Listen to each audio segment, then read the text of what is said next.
How to appeal to the Refugee Appeal Division. We call the Refugee Appeal Division the RAD. If you're going to appeal to the RAD, you need to follow these 2 steps. 1. Submitting your Notice of Appeal form, and 2. Completing your appellant's record. In this video, we explain Step 1. A Notice of Appeal is what starts your appeal. It protects your rights, so you have to do it very carefully and you have to do it on time.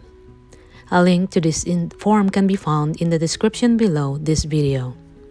Gathering documents. To complete this form, you'll need some documents that the Refugee Protection Division, we call it the RPD, sent you. The documents are the RPD Notice of Decision and the RPD Reasons and Decisions. Completing the Notice of Appeal form, page 1. How to fill out the Notice of Appeal. Put in the date that appears on the RPD Notice of Decision here. Put in the date that you've received the reasons and decisions here. In the Appellant Information section, put in your personal information. You also have to put in the personal information for all the other people who are associated with your claim and who are appealing the RPD decision. Put in the Refugee Protection Division file number and unique client identification, also called the client ID here. So this can be found here and here on the RPD Reasons and Decisions. You must choose English or French as the language of the appeal.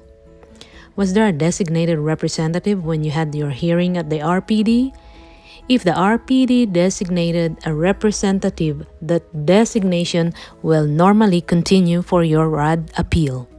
If there are children in case, then usually one of the parents is the designated representative.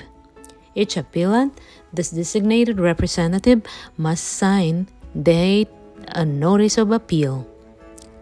Completing the Notice of Appeal. Put in your address and phone numbers in this section. If you have counsel, then you have to fill in the counsel contact information section. Your counsel must sign and date this section. You can leave this section blank and retain counsel at a later date as long as you inform the IRB of these changes. Designated representatives must sign and date the designated representative information section. If an interpreter helped you complete the form, the interpreter has to sign and date the interpreter's declaration section. You have now completed the Notice of Appeal form. Make 3 additional copies of the form. Keep 1 of the copies for your own records. Mailing your form. Mailing your form, you must mail, hand deliver, and sign the original 2 copies of your completed Notice of Appeal form to the RAD.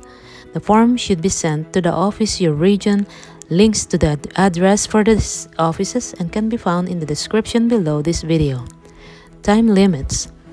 To send your Notice of Appeal on time, you have 15 calendar days from when you receive your decision from the RPD. The 15 calendar days includes weekends and holidays. But if the 15-day limit ends on a weekend or holiday, you can file your Notice of Appeal on the next working day. This time limit is very important. If you miss the deadline, you could lose your appeal. Important information. If you need more information or help, click on the links in the description that I put it in this video for. The Notice of Appeal form, addresses of IRB offices, the RAD Appellant's Guide and Kit, information on how you could attend an in-person session to learn more about appealing to the RAD, and other videos that can assist you in filing your appeal. Once you have completed and submitted your Notice of Appeal, you can watch video number 3, completing your appellant's record. That video shows how to complete the next step.